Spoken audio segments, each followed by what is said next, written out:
Hola chicos, continuando con la reproducción en los seres vivos, hoy veremos la reproducción sexual.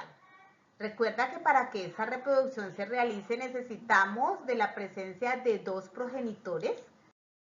Cada uno de esos progenitores presenta unos órganos sexuales, el masculino y el femenino. Bueno, aquí podemos ver el aparato reproductor femenino. El aparato reproductor femenino conformado por útero. Tenemos dos conductos al lado y lado, que son las trompas de falopio, el cuello uterino y tenemos el conducto llamado vagina. En este aparato reproductor femenino es importante tener en cuenta estas dos estructuras que aparecen al terminar las trompas de falopio. No son más sino que los ovarios. Los ovarios reciben el nombre de la gónada femenina o glándula sexual femenina, importante en el proceso de reproducción sexual. Esta glándula sexual femenina está formada por células 2N, células diploides, que reciben el nombre de células germinales por tener la importante función de dar origen por procesos de meiosis al gameto femenino o célula sexual femenina llamada óvulo, célula haploide, célula N, que tiene la mitad del número de cromosomas de la especie. En el aparato sexual masculino podemos distinguir algunas estructuras importantes como la vesícula seminal, la próstata. Podemos distinguir también los conductos deferentes, así como también la uretra, el pene, pero muy específicamente importante en este proceso de reproducción, las glándulas sexuales masculinas, que son los testículos, llamada también la gónada masculina. Tienen una función muy especial. Al igual que las gónadas sexuales femeninas, están conformadas por células germinales que por procesos de meiosis van a dar origen a las células sexuales masculinas o gametos masculinos, que son los espermatozoides, células sexuales haploides, es decir, que presentan la mitad de cromosomas de la especie. Es importante que tú tengas claro que la gónada sexual masculina y femenina está formada por células germinales que darán como resultado por procesos meióticos las células sexuales, en este caso la célula sexual masculina espermatozoide. Bueno, aquí podemos observar la glándula sexual masculina, que son los testículos, los cuales están constituidos, como ya te había dicho, por células diploides que reciben el nombre de germinales por ser ellas las cuales a través de procesos meióticos dan como resultado a las células sexuales masculinas o gametos masculinos llamados espermatozoides. Por otro lado tenemos aquí los ovarios.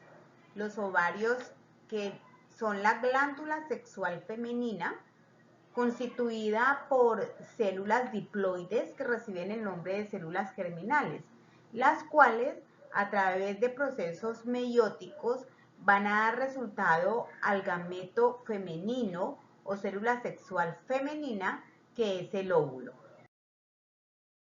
Hablemos entonces de la gametogénesis. La gametogénesis no es más sino que todo lo que hemos venido explicando, un proceso mediante el cual las células germinales experimentan cambios cromosómicos y morfológicos a través del proceso de la meiosis para producir gametos. Entonces, hablaremos aquí de dos tipos de gametogénesis. La espermatogénesis, aquella en la cual, como ya lo habíamos dicho, por procesos de meiosis, se da como resultado a los espermatozoides. Y hablaremos de la ovogénesis, aquella en la cual, por procesos de meiosis, se da como resultado a la célula sexual femenina llamada óvulo.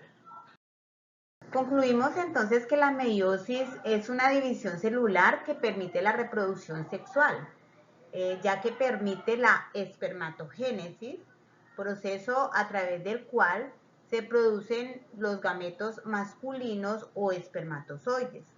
Como ya sabemos, este proceso de la meiosis se realiza en dos divisiones sucesivas, tras las cuales se van a obtener 4 células hijas genéticamente distintas entre sí, que contienen la mitad del número de cromosomas de la especie.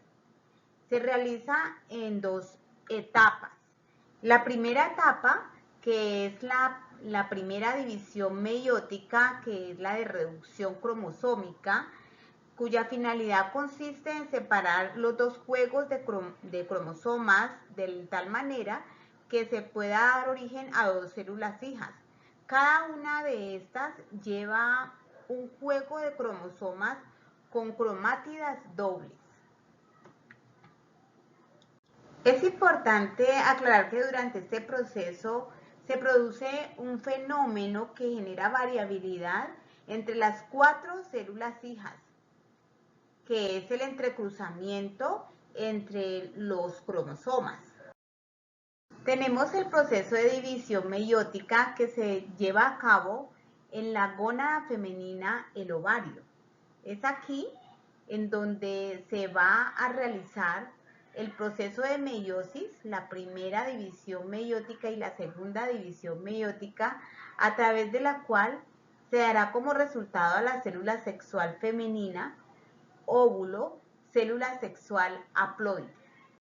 La meiosis está implicada en la formación de las células sexuales de los organismos pluricelulares y que permite la formación de un nuevo individuo a través de la unión de estas células que recibe el nombre de fecundación. Tenemos que estas dos células haploides se unen para formar un nuevo individuo diploide. Lo primero que se forma con la unión de estas células sexuales es el cigoto, que tiene una carga cromosómica diploide. Es por esto que necesitamos que las células sexuales sean haploides, porque N más N nos dará como resultado 2N, el cigoto diploide.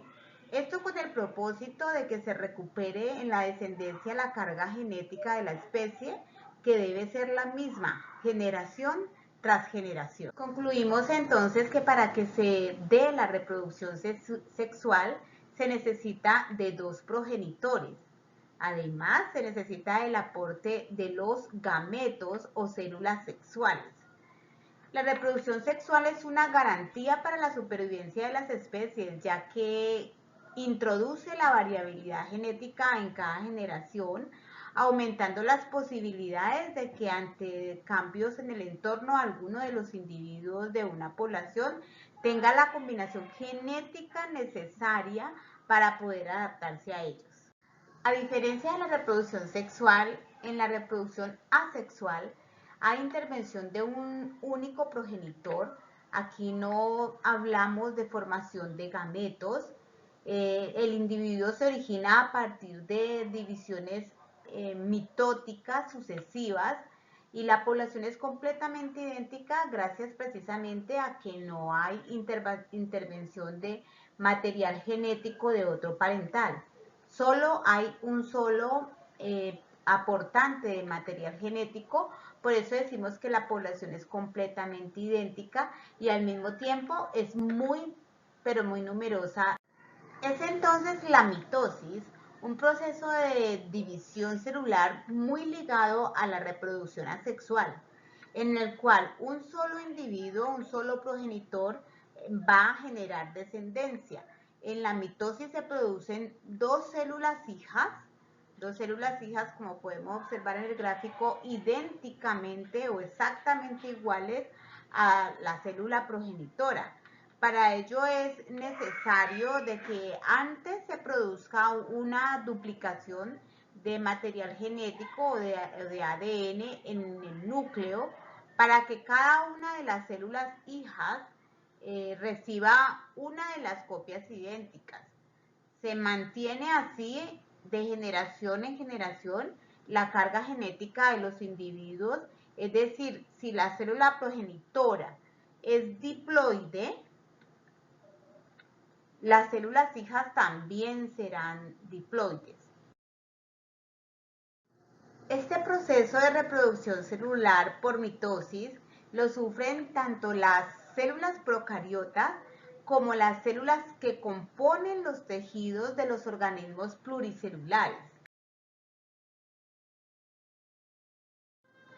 En el caso de las células que componen los tejidos de los órganos pluricelulares, este proceso de la mitosis se inicia a partir de la célula cigoto o célula huevo que se ha formado después de la fecundación, la cual mediante procesos de mitosis se divide en dos células hijas iguales, igualmente diploides, y esta a su vez empieza a realizar proceso de mitosis dando origen a células diploides, formando tejidos, los cuales van a irse diferenciando para conformar cada uno de los tejidos, órganos, sistemas del nuevo ser vivo, hasta originar un individuo lleno de células diploides.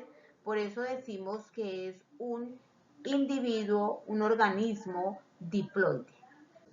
Importante entonces volver a repetir para que tengas claro que el nuevo individuo es un individuo diploide, ya que todos sus tejidos, órganos, están constituidos por células diploides, es decir, tienen su carga genética completa.